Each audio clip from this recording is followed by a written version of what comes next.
Hello, and welcome to another episode of the MMA Draw. I guess you could say it's the first episode. I'm your host, Chris Rini, famously and formerly of Vice and the late great BloodyElbow.com. I'm here with you to talk about the three most important things in MMA: the people, the events, and the ideas. And we'll start with probably one of the let's say, three most famous or important or consequential figures in the UFC. Sadly, the first is Dana White, but he's not on our docket today. Second is Conor McGregor, whose star is definitely probably achieved a supernova status at this point. But it's number three, Jon Jones, who was in the news today or over the weekend as the Albuquerque native was or was not arrested over the weekend when some anti-doping investigators had the audacity to show up at his home at the ungodly hour of 4 p.m. So for fun, I did a little editorial illustration. That's what you're seeing here. The final image will be over at my Patreon page in ink, but I'll probably put it up on the Twitter machine as well. You can follow me there at Rini MMA, because that's my name. So the various reports, stories, and quotes that have come out of this,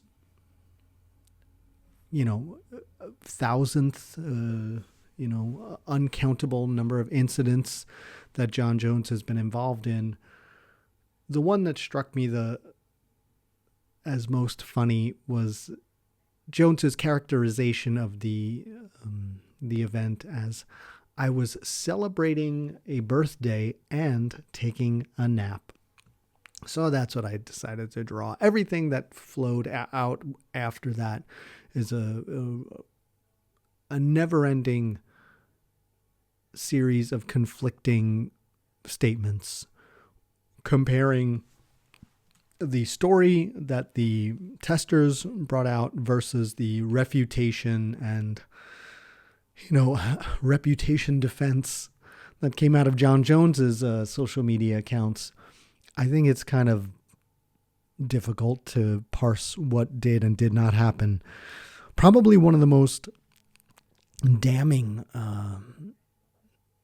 things in this whole defense from Jon Jones has to do with what was not said.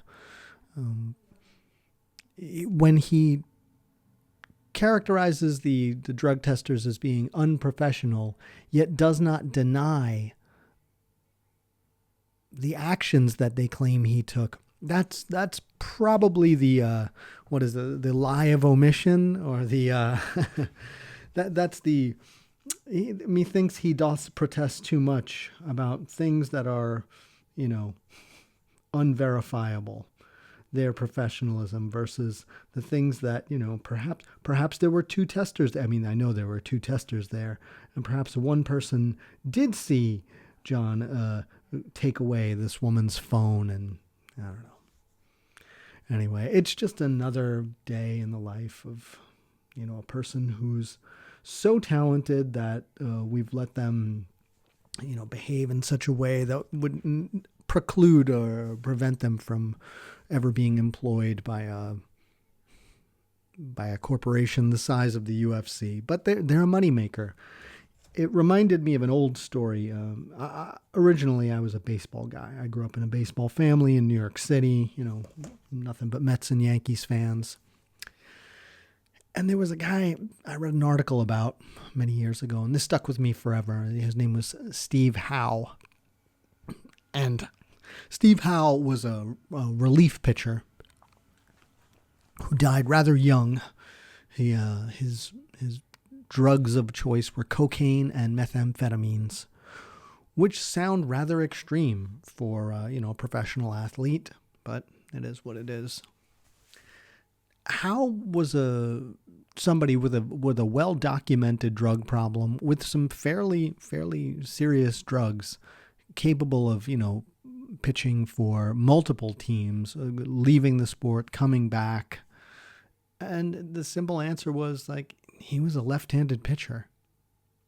You just don't get those, they're not a dime a dozen. And that stuck with me forever. If you want to look at all this through the lens of capitalism, it's a supply and demand situation. There are not that many left-handed pitchers. There's not that many all-time greats.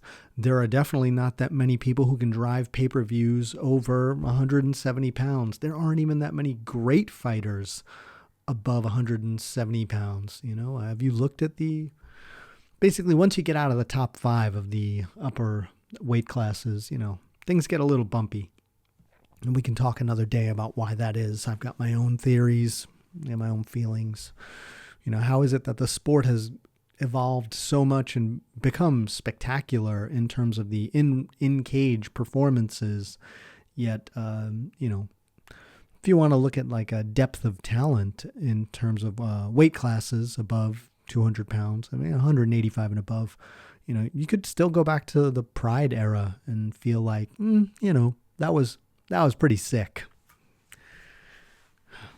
Anyway, that's enough for now. Jon Jones, this is just, I tried to make a quick list, and we're looking at like calls over domestic violence, a drunken car crash with some ladies that were not his, some other people were not in his life anymore.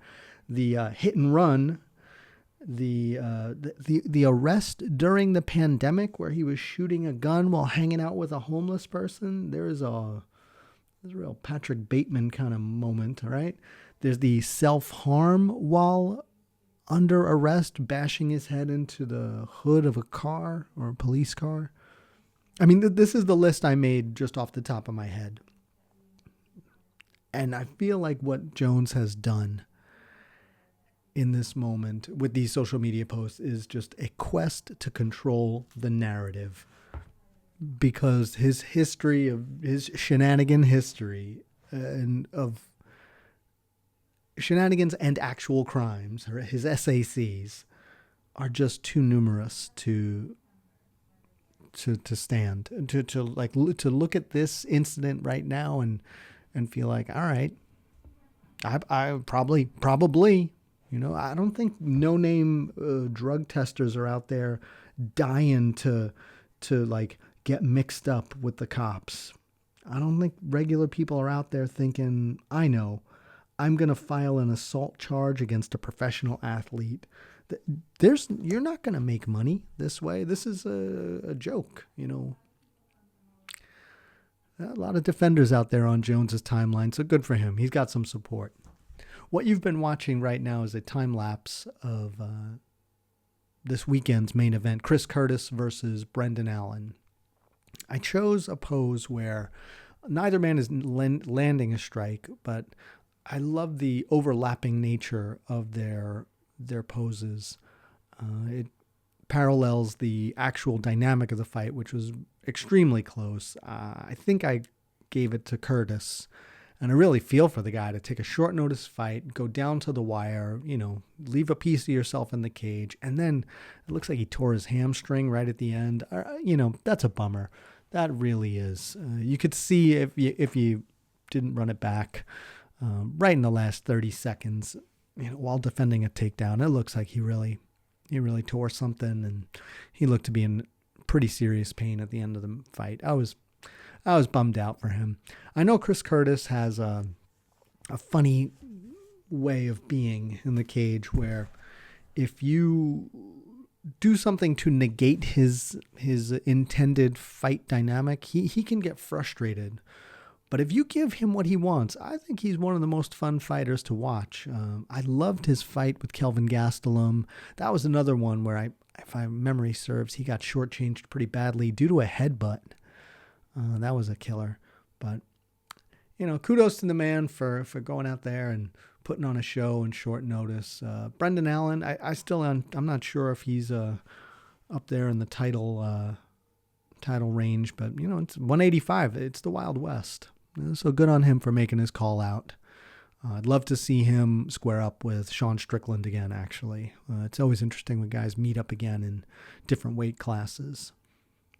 I hope you enjoyed this artwork. I would encourage you to join, subscribe, like the MMA Draw YouTube channel.